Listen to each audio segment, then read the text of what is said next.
Ukisoma Biblia katika kitabu cha Yohana 3 mstari wa 16, neno la Mungu linasema, kwa maana jinsi Mungu aliupenda ulimwengu hata akamtoa mwanae wa pekee, ili kila mtu amwaminie asipotee, bali awe na uzima milele.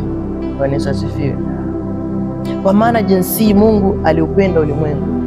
Mungu aliupenda ulimwengu. Mungu ni upendo. Bwana asifiwe. Na akamtoa Yesu Kristo, na sababu ya kumtoa Yesu Kristo afe kwa ajili yetu ni kwa sababu anatupenda. Kibiblia sisi ni bibi harusi. Mtakuta Mungu alivyomuumba mwanadamu, sisi kibiblia tunaonekana ni kama bibi harusi wa Yesu Kristo. Ukikutana na neno mwanamke kibiblia, mwanamke ni kanisa. Bwana Yesu asifiwe.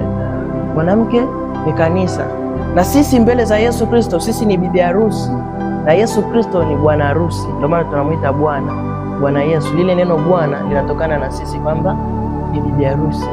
Somo ni kumfahamu Mungu, kumjua Mungu. Ukimjua Mungu, sisi tunavyoenda kwa Mungu, mahusiano yetu na Mungu ni kama mtu na mke wake.